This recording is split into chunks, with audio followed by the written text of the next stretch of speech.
እግዚአብሔር እየተናገረን ነው። በተለያየ በጸሎት በትምህርት በጣም እግዚአብሔር እየተናገረን ነው።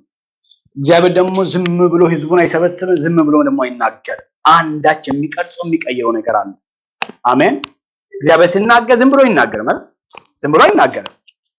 እግዚአብሔር ዝም ብሎ አይናገርም። ከተናገረ የሆነ በህይወታችን ውስጥ እግዚአብሔር መቀየር የፈለገው ነገር አለ፣ ሊሰራ የፈለገው ነገር አለ። ክብር ለእግዚአብሔር። እኔ እንደዛም ስለማስብና እንደዛም ደግሞ ከጌታ ስለሚጠብቅ እግዚአብሔር ሲናገር ባለፈው ሳምንት ዝላችሁ ሆነ በዚህ ቦታ እግዚአብሔር ሲናገር የነበረው በቃ የእያንዳንዳችን መልክ የጣራና የግድግዳ ጉዳይ ሳይሆን የእያንዳንዳችን መልክ ምን መምሰል አለበት እንደ እግዚአብሔር ቃል። እግዚአብሔር እኛም በእያንዳንዳችን እንዴት ነው የሚፈልገን፣ እንዴት ነው የሚያስበን፣ ምን እንድንሆን ይፈልጋል እግዚአብሔር። ክብር ለኢየሱስ ይሁን። ይሄ ባለቀ ዘመን ላይ ነው ያለነው። ባለቀ ዘመን ማለት በቃ መጨረሻ አካባቢ ነው ያለነውና ይሄ ከዚህ በኋላ እንደ ቀድሞ አርቀ ነው የምናየው የሆነ በቃ የተዘናጋን የምንኖርበት ጊዜ እንዳልሆነና ጊዜው እንደቀረበ ያለቀ ዘመን ላይ እንዳለው ጭንጋፍ ወይም መጨረሻ ያለቀ ታይም ላይ የ11ኛው ሰዓት እንደሚባል እንደሚኖር ሰው ዛሬ ብቻ ጊዜ እንደተሰጠው እድል ዛሬ ብቻ እድል እንደተሰጠው ነገ ላናየው እንችላለን። ነገ ለኛ ላይሆን ይችላል፣ አናውቀውም። እንደ ሰው እናስብ ነው እንጂ ዛሬ ምሽት የሚሆነው አናውቅም። ወይ ጌታ ሊመጣ ይችላል። ይኸው ሰሞኑን እናያለን በጦርነቱ እያየን ነው። በቃ ድንገት ማንም ባልጠበቀበት ቦታ ሰው እየሞተ ነው ያለው። ድንገት ምንም በነገር ውስጥ የሌለ ሰው የኛ እንደዛ ይሆናል እያልኳቸው ነው። ጌታ ሊመጣ ይችላል ነው። በዚህ ውሰዱት። ክብር ለኢየሱስ ይሁን። አሜን። ጌታ ሊመጣ ይችላል። ግን እንደ ክርስቲያን መዘጋጀት፣ እንደ ክርስቲያን አርቆ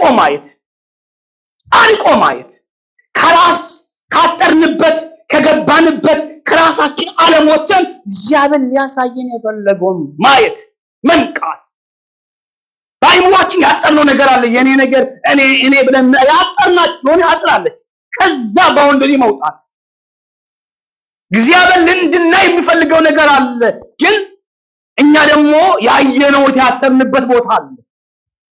አንድ አባባል ከዚህ በፊት ሰምቻለሁና ዚሆን ታውቃላችሁ ሁላችሁምና በትንሽነቱ አሉ ትንሽ ሆኖ ገና ህፃን ሆኖ አመጡትና በትንሽዬ ስባጎ አሰሩት ነው። ሁላችሁም ስለምታውቁት ታሪኩን ታውቁታላችሁ። አባባሉ በትንሽዬ ስባጎ እንደ ክር ያለ ስባጎ አሰሩትና በህፃንነቱ ሞከራትና ከአቅሙ በላይ ናት። በቃ ሞከራት እንደማትበጠስ እዚህ ጋር ቆለፋ አደገ። ትልቅ ዚሆን ሆኖ በዛችኛው ስባጎ ታስሮ ሰዎች አዩና ገረማቸው። የኔ ያክል ትልቅ የዚሆን እንዴት በዚህ ሲገመድ መቆም እንዴት ታሰረ ብሎ አሰቡ። መበጠስ አቅቶት አይደለም፣ ግን የሆነ ጊዜ ሞክሮ ስላቃተ አይበጠስም አይቻልም የሚለው ቆልፎታል። እዚህ ጋር ይቺ አይደለም ገመዷን ትይዘው የለም እኮ ግን እዚህ ጋር ነው ታሰረው። እዚህ ጋር አይደለም ገመዱን ለሚያሰረው እዚህ ጋር ታሰረው ታስሯል። ትልቅ የዚህ ሆኖ ነው አቅም ያለው ጉልበት ያለው ግዙፍ ሆኖ በትንሽ የስባጎ በልጅነቱ በህፃንነቱ ባልቻለበት ዘመን በታሰረው ገመድ ትልቁንም ታስሯል። አንዳንድ ጊዜ ካልነቀንና ራሳችንን ካላየን ሰይጣን ሰው ባሰረበት እኛ ራሳችንን በቆለፍንበት ዘመን ያልቅ የሆነ ታይም ላይ ሪቀን መሄድ ሲገባል በትናንትና ቦታ ታስረናል። ለምን አትችልም አትሆንም ተብለን ይሄ በጣም ጎርቶናል። እግዚአብሔርን እንድናይ የሚፈልገው ነገር አለ። ካለንበት ዓለም የራሳችን ዓለም አለ፣ በራሳችን ያበጀነው ዓለም አለ። በቃ እኔ እንዲህ ነኝ ብለን ያስቀመጥነው አለ። እግዚአብሔር እሱ ናቸው አይለንም። እግዚአብሔር የሚመዝነን በአቅማችን ሳይሆን በቃሉ ነው። እውነት ውሸት እግዚአብሔር በአቅማችን አይመዝነንም። በአቅማችን የሚመዝነን ሰይጣን ነው። በእውቀታችን በአቅማችን በውሏችን ቆልፎ የሚያስቀምጠን ዲያብሎስ ነው። እግዚአብሔር በቃሉ ነው የሚመዝነን። እግዚአብሔር የቃሉን ያህል ስለሆነ እግዚአብሔር ወደዚህ መንፈስ ያውጣን። አሜን። ጋንጭር ይወጋ። አሜን። ኢየሱስ ጌታ ነው። አሜን። የእግዚአብሔር ቃል ነው። ባይዘው አሜን ማለት የማን ነው? የእግዚአብሔር ቃል። አሜን ላለው ምን ይሁንለት? ይሁንለት። እኔ መጥቼ እናንተ አሜን የምትሉት ቃሉ የእግዚአብሔር ቃል መሆኑ ካወቃችሁ አሜን። መንፈሳውያንም ያትመዋል። አሜን ነው ወይ? ለምኛችሁ አሜን አሜን ለራሳችሁ ነው። ለኔ ስብከት ማማውቃን አይደለም። ይሄም ታውቅ አለበት። አንዳንድ ሰው አሜን ሲባል አገብቶኛል ይላል። ወጋው መጽሐፍ ቅዱስ አውቆ ነው አሜን ላለው ያለው። አሜን ካላልክ አይሆንልህም። አሜን መስማማት ነው። ከቃሉ ጋር መቆም ነው። እግዚአብሔር ያለው ይሁን ነው። እግዚአብሔር ያለው አይሁን ነው። ከዚህ ጋር መስማማት በረከት ያመጣል። አለመስማማት መርገምን ያመጣል። ምርጫ የራሳችሁ። ለፓስተር ወይም ለሚሰብከው ስብከት ሰባኪ እንዲሞቀው አይደለም። የእግዚአብሔር የቃሉ መርህ ነው። መርህ ነው። ለመንፈሳዊ ነገር ቀለል ስንል መንፈስ ቅዱስ እንደፈለገ በመካከላችን ይሽከረከረ ይሰራል። ከታሰንስ ክብር ለኢየሱስ ይሁን። አሜን። አሁንም አሜን። አሁንም አሜን። ኢየሱስ ጌታ ነው። መጽሐፍ ቅዱሳችን ያዕቆብ ምዕራፍ 1 ቁጥር 17 ላይ ያለውን አንብብ። ሁላችሁ የምታውቁት ቃል ነው። በጎ ስጦታ ሁሉ ፍጹም በረከት ሁሉ ከላይ ናቸው፣ መለወጥም በእርሱ ዘንድ ከሌለው በመዞርም የተደረገ ጥላ በእርሱ ዘንድ ከሌለው ከብርሃናት አባት ይወርዳል። ለፍጥረት ምልክት እዚህ አካባቢ ነው። ለፍጥረቱ የብኩራት ዓይን እንድንሆን በእውነት ቃል አስቦ ምን አደረገን? ወለደን በሉ። ድምጻችሁን ከፍ አድርጉና በእውነት ቃል በሉ። አስቦ ወለደን። ማን ነው የተወለደው? ሲኔ በሉ። እግዚአብሔር በሉ። በእውነት ቃሉ በሉ። አስቦ ወለደኝ። ድንገት አልተወለድንም ማለት ነው።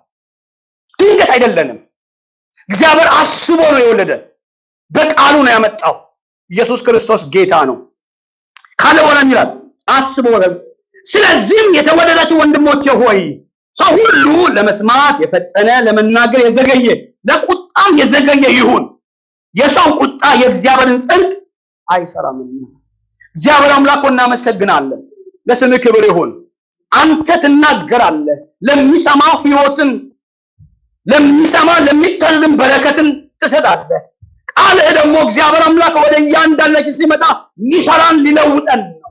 እኛ በራሳችን አቅም የለንም። መንፈስ ቅዱስ ያላንተ አንዳችን ልናደርግ አንችልም። መንፈስ በመካከላችን ይመላለስ። ለኔም ለሚሰሙትም እግዚአብሔር አምላክ ጸጋ ይብዛልን። መንፈስ ቅዱስ ካንተ ልንማር መጥተናልና ቃልህን ግለጥልን። የቃልህ ብርሃን በልባችን ይፍሰስ። በቃል እውነት ያዘን እንዳንተላለፍ፣ ዘመናችን እንዳይበላ። የነገር ሁሉ ምንጭ አንተ ነህ። ሁሉ ካንተ ነው። ሁሉ የሚሆነው ባንተ ነው። ሁሉ የሚመጣው ባንተ ነው። እኛም የተገኘነው ካንተ ነውና እግዚአብሔር ሆይ ያላንተ አንዳችን ነገር ማድረግ አንችልምና ናና አስተምረን። ዛሬም የምንጠማው ከመንፈስ ነው። ብቃታችንን ተማምነን ችሎታችንን ተማምነን በዚህ አልተሰባሰብንም። የተማመንነው አንድ ነገር ነው። እንደምታስተምረን፣ እንደምትቀይረን፣ እንደምትረዳን፣ እንደምታግዘን አምነን በፊት መጥተናል። እግዚአብሔር ሆይ ዋናችን አንተ ነህ። የበላያችን አንተ ነህ። በመካከላችን ተመላለስ። ፈውሰን፣ ቅረጸን፣ አስተምረን፣ መንገድ አሳየን። አንቃን ካለንበት ዓለም እናመሰግንሃለን። ለስምህ ክብር ይሁን። እኔንም ባሪያህን እርዳኝ በኢየሱስ ስም አሜን። የመልእክት ራስ ወይም ርዕሱ እንደግ ወይ እንደግ መንፈሳዊ እድገት ወይ እንደግ ማደግ ያስፈልገናል። ማደግ ባለፈው ሳምንትም ስለ ለውጥ ነው ያወራነው። ስለ ለውጥ እግዚአብሔር ይናገረን ነበር። በቃ እንደ ቤተክርስቲያን ፐርሰናል ላይፋችን ከእግዚአብሔር ጋር ያለንን ነገር ማጠናከር እንዳለብን ባለፈው ሳምንት እግዚአብሔር ይናገረን ነበር። ዛሬም ደግሞ እግዚአብሔር ከዚሁ መንፈስ ጋር የሚገናኝ ስለ ማደግ። መቼም እድገትን ስናስብ ጀሞተ ነገር አያድግም። የዚህ ነገር እድገት እንጠብቃለን አንጠብቅም አይደል? ሞቷል፣ ህይወት የለውም። አምናም አቻምናም የሚቀጥለው አመት ብንመጣ አይቀየር፣ አያጥር፣ አያወፍር፣ አይቀጥል። ለምን? ሞቷል። እድገት ከተባለ ህያው ነው የሚታይ፣ ካቻ አምና የሚታይ፣ ከዘንድሮ የሚቀጥለው አመት የሚታይ ነገር ላይ እድገት የሚጠበቀው ህይወት ባለው ነገር ላይ። ህይወት በሌለው ነገር እድገት አይታይም። እድገት ከተፈለገ ደግሞ የእድገት መጀመሪያው የነገሮቹ መገኛው ወሳኝ ነው።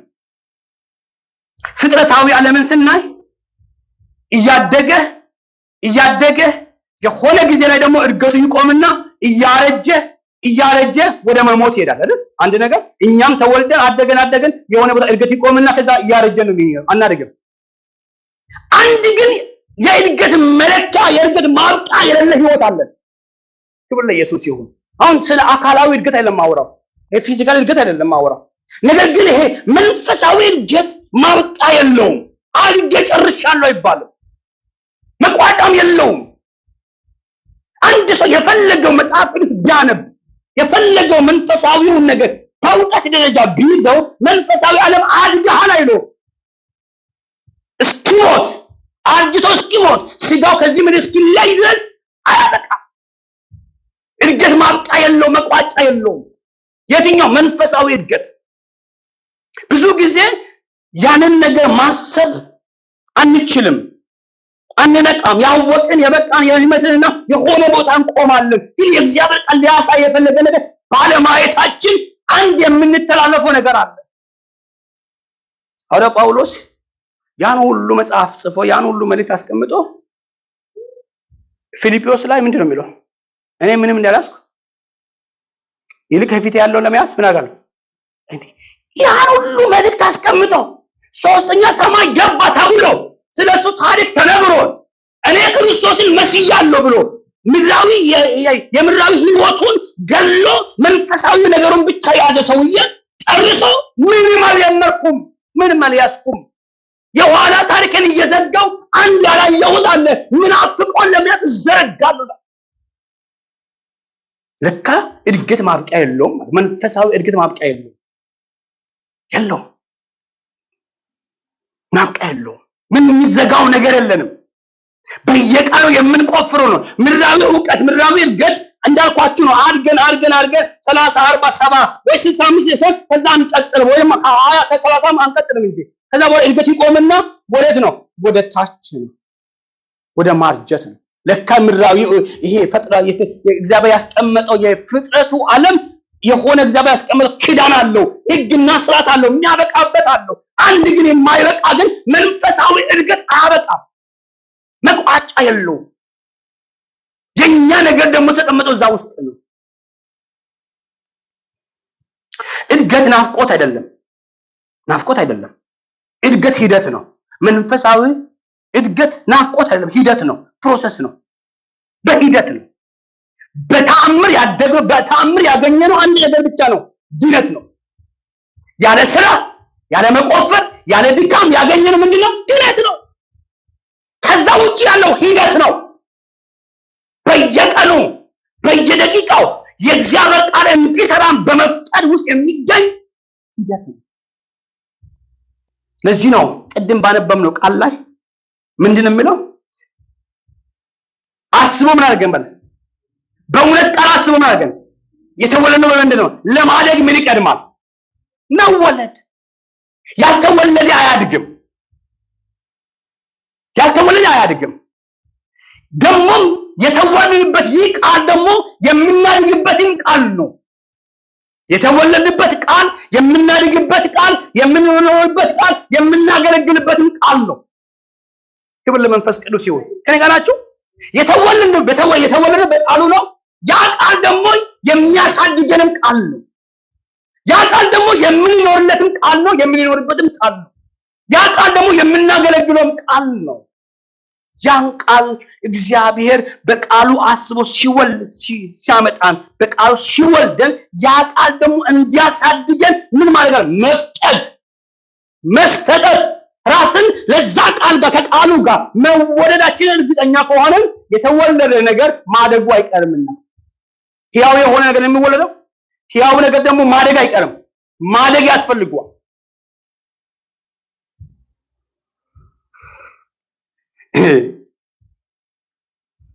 አንደኛ ጢሞቴዎስ ምዕራፍ 4 ቁጥር 15 እንዲያል ደግሞም በነገር ሁሉ እንዲገለጥልህ ይህን አስብ፣ ይህንም አዘወትር። ሐዋርያ ጳውሎስ ለጢሞቴዎስ ሲናገር አንድ ነገር ተናገረ። ማደግ በምን ሁሉ? በነገር ሁሉ ጳውሎስ ጢሞቴዎስን እያለ ያለው ጢሞቴዎስ ምንም ወጣትና ጎልማሳ ወጣት ቢሆንም ፓስተር ሆኖ በኤፌሶን ቤተክርስቲያን ተሹሞ የሚሄድ ሰው ነው። ነገር ግን ከፊቱ ሚሽን አለ።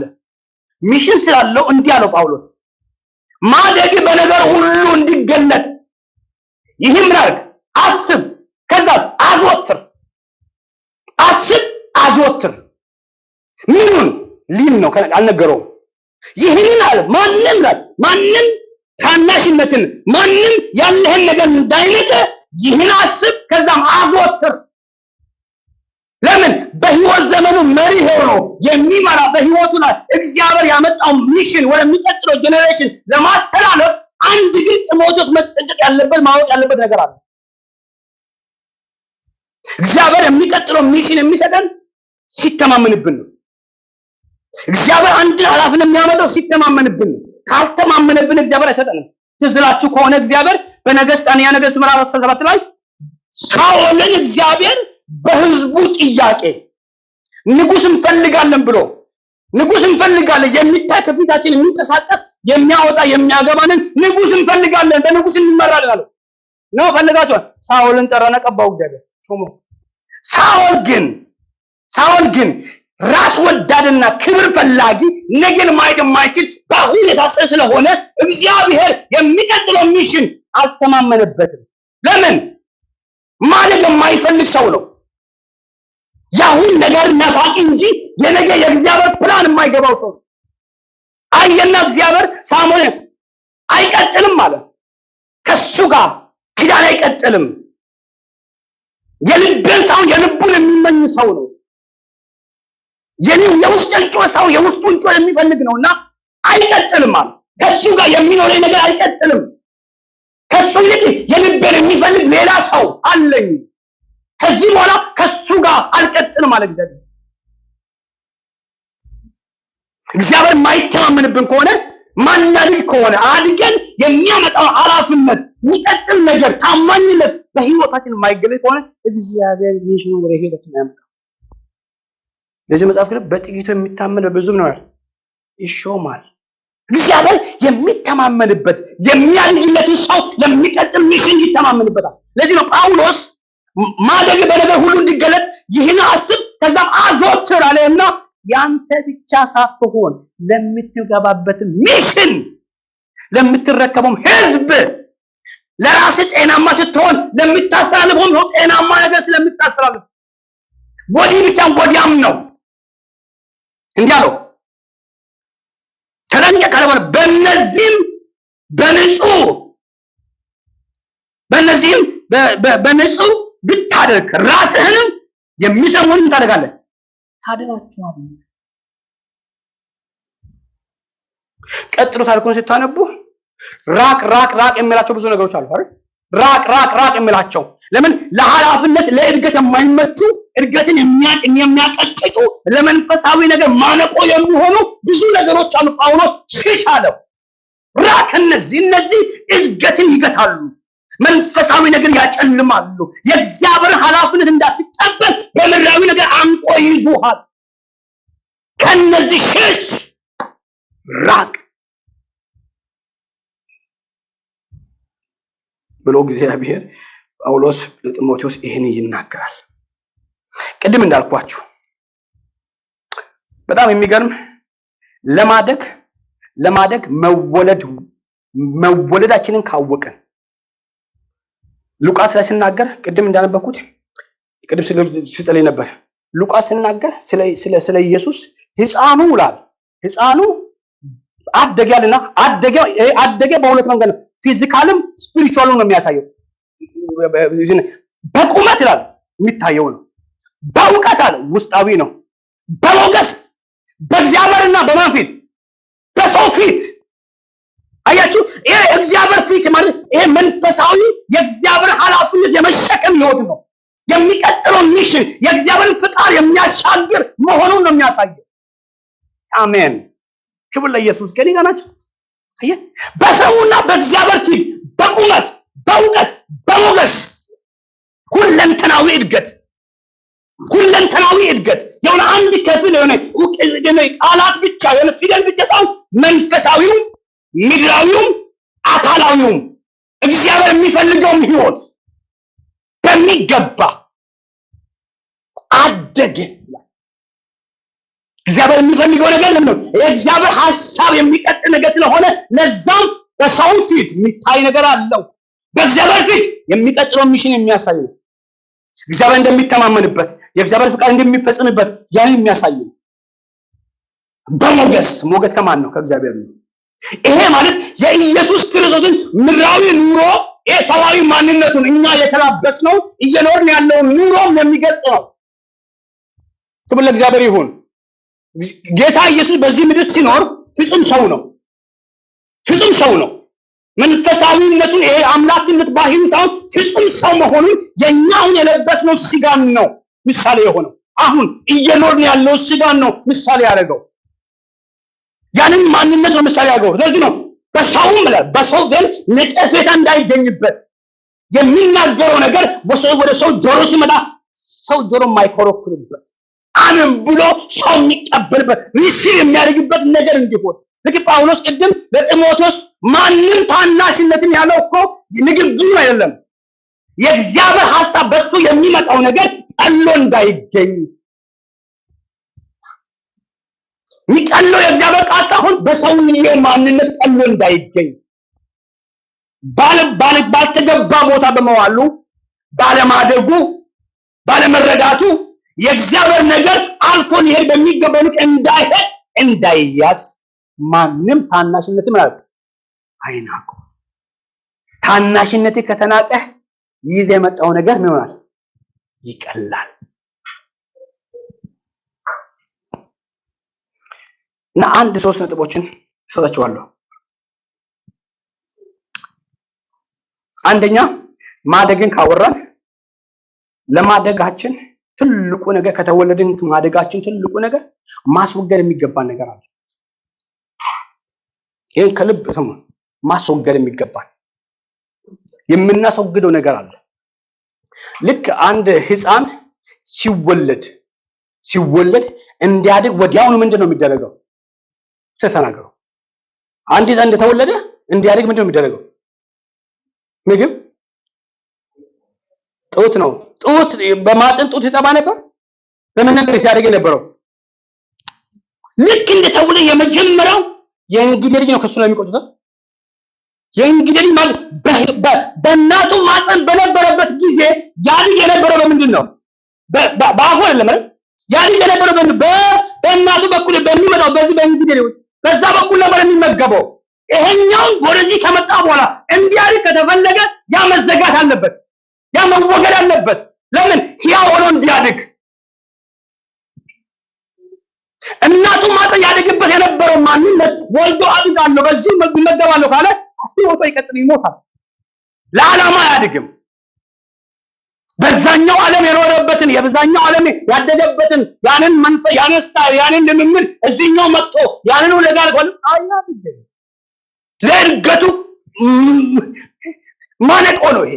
ስለዚህ ማስወገድ የመጀመሪያው ያስወግዱታል፣ ያን ይዘጉታል። ያ ሲዘጋስ ፍላጎት የሚባል ነገር ይመጣል። ወዴት? ወደ ትክክለኛ ንጹህ ወደ ሆነው ያልተቀላቀለው እውነተኛ ለሱ የተዘጋጀው የእናት ጡት ያኛው በዛኛው ዓለም ነው። በእናቱ ማህፀን ውስጥ በነበረበት ያድግበት የነበረው ነው። ወደዚህ ሲመጣ ግን እሱ አይሆንም። ይሆናል እንዴ? አይሆንም። 9 ወር ሙሉ በሱ አድጓል። አሁን እዚህ ጋር እሱን ሞክራለሁ አለቀውም ብል አያድግም፣ ይሞታል። አያድግም። እንደውም ይቀጭጫል። ህይወቱ አይቀጥልም። የህይወት ሲስተሙ አይፈቅድለት።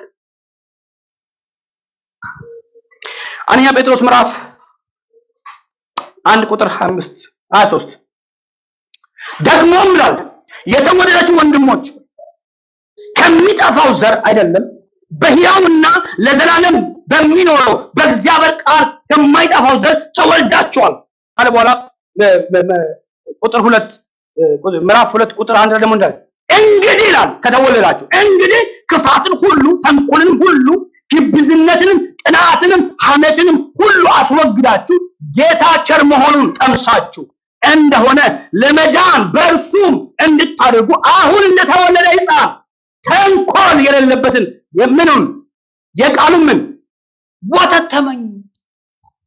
ምን አስወግዳችሁ በዛኛው ዓለም ስትኖሩበት የነበረው ስትለማመዱበት የነበረው ለዚህኛው ዓለም የማይጠቅመውን ምናልባት አስወግዱ። ምናል እንግዲህ ክፋትን ሁሉ፣ ተንኮልን ሁሉ፣ ግብዝነትን፣ ቅናትንም፣ ሐሜትንም እነዚህ ሁሉ ለማደግ ምንድናቸው? ማነቆ ናቸው። በጣም ይገላሉ። እድገትን ያቀጭጫሉ። መንፈሳዊነትን ሽባ ያደርጋሉ። እድገት የሚባል ነገር አይመጣም። በምንም ማደግ የሚባል ነገር አይመጣም። አስወግዱ። ጌታችን መሆኑን ቀምሳችሁ እንደሆነ ለመዳን በእርሱም እንድታደርጉ አሁን እንደተወለደ ሕፃን ምን አሉ? ተንኮል የሌለበት የቃሉን ወተት ተመኙ። ብዙ ጊዜ አይታችሁ ከሆነ ሕፃናቶች ተወልዶ ለስንት ወር ነው የእናቱን ጡት የሚፈቅድላቸው? 6-7 አይደል? ብዙ አንድ ዓመት ይላል። ለምንድን ነው? ጠቃሚ ነገር እዛ ስላለ ነው። ለነሱ የተፈጠረ ናቹራል የሆነ እግዚአብሔር የፈቀደላቸው በሱ ስለሚያገኙ ንጹህ ነው፣ ይፈቅድላቸዋል። ለዚህ መጽሐፍ ንጹህ ተንኮል የሌለበት ንጹህ ተንኮል የሌለበት። ለዚህ ነው የእግዚአብሔር ቃል የተወለድንበት ያ የእግዚአብሔር ቃል እኛን የሚያሳድገን ቃል እሱ። ያንን ቃል ካላወቅን እንደተወለደ ወደዛ ቃል ካልመጣ የሚቀጥለው የእግዚአብሔር ሐሳብ በእኛ እንዲፈጸም የመጀመሪያ ራሳችንን እንደ እግዚአብሔር ቃል ለመለወጥ ለመሰራት ለማደግ ወደ ቃሉ ማስጠጋት አለብን። አሜን። እግዚአብሔር ይፈልጋል፣ እኛን በእኛ ሊጠቀም ይፈልጋል። እግዚአብሔር ይፈልጋል። እኔ አንድ ነገር እንጋራችሁ። አንድ ሰው ይሄ እውነት ከገባው ትርፌሱ ይችላል። ይሄ ሰማያዊ ነው። ሰው ደስ ይበለው ብዬ ደስ አይለው የእግዚአብሔር ሐሳብ ምን የሚነካኝ ከሆነ የሚያነቃቃኝ ከሆነ የሚለውጠኝ ከሆነ እናንተንም ይለውጣችሁ። ያንዱ የእግዚአብሔር ቃል ሕያው ስለሆነ እያንዳንዳችን የምናልፍበትን መንገድ የሚያውቅ ስለሆነ እኔ የእያንዳንዳችን መንገድ አላውቀውም፣ የራሴን አውቀዋለሁ። ግን እያንዳንዳችን እኩል ሊቀርጸን የሚችል ሕያው የሆነ ቃል ነው፣ መንፈስ ያለበት ቃል ነው። አሜን። ኢየሱስ ክርስቶስ ጌታ ነው። ድካም እንዳለብን እግዚአብሔር ያውቃል። የምናልፍበት መንገድ አባጣ ጎርባጣ እንደሆነ ያውቃል። ግራ እንደተጋባን ያውቃል። ግን የሚያቀና የእግዚአብሔር ቃል ግን ሕያው ነው፣ ይሰራናል፣ ይለውጠናል። ለማደግ ራስን ማቅረብ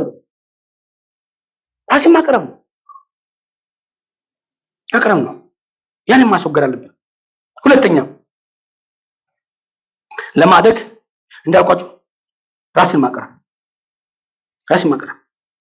ትዝ ይላችሁ ከሆነ ቅድም እንዳልኳችሁ ይላችሁ ራስን ማቅረብ ማለት ወደ እግዚአብሔር ያቀረበ ሰው በምንም ታምር አይሰራም።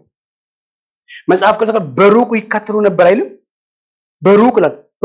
እግዚአብሔር ሩቅ የሆነ ሰው በኢንፎርሜሽን ነው የሚኖረው። ተብሎ እንትና በነገረው ከበደ በነገረው ነው የሚሄደው። አውቆት ተጠንቅቆለት ፈርቶት ሳይሆን በሩቁ ይሄዱ ነበር። ግን ይከተላሉ፣ ግን በሩቅ ናቸው። የልቡን ሐሳብ አያውቁትም፣ ቃሉን አይረዱትም። ግን ይከተላሉ፣ ይመጣሉ፣ ይሄዳሉ፣ ግን ቀርቦ አያውቁትም። የእግዚአብሔር የልቡን ጮት አይሰሙትም፣ በሩቅ ናቸው።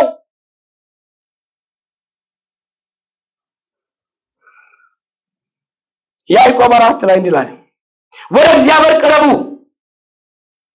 ወደ እናንተም ይሆናል፣ እናንተም ኃጢአታችሁን እጃችሁን ንጹም ሐሳብ ያለው እናንተ ልባችሁን አጥሩ። ልብን ማጥራት በእስራኤል ታሪክ 3 ነገስታቶች እስራኤልን መርቶታል አይደል? 3 ነገስታቶች ማን ናቸው? ተናገሩ።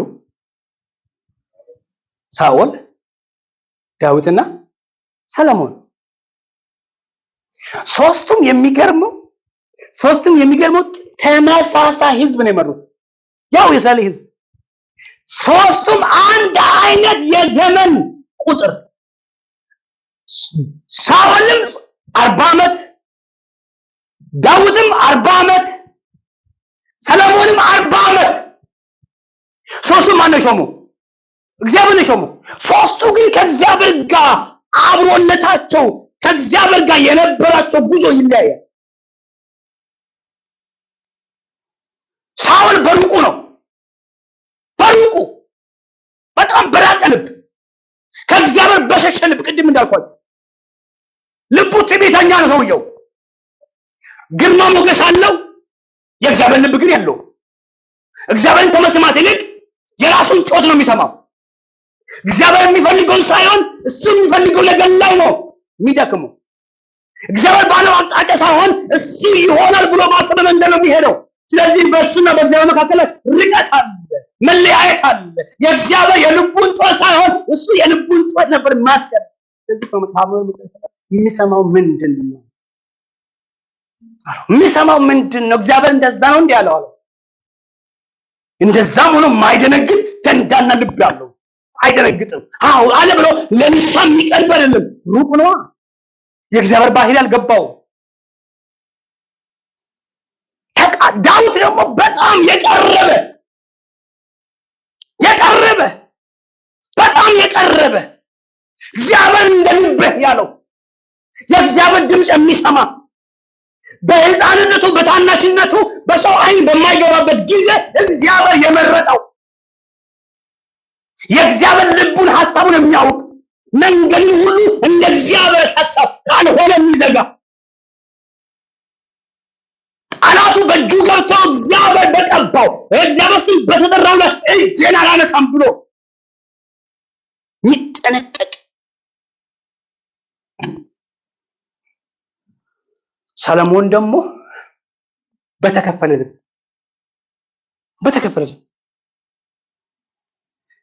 የእግዚአብሔርን ይሰማል። ከዛ ደግሞ የጣዖታቶችን ድምጽ ይሰማል። በአንድ እጁ ቤተ መቅደስ ሰርቶ ዋው ተባለ። ከዛ ደግሞ ወጥቶ የጣዖት ማምለኪያ አዳራሽ ሰራ።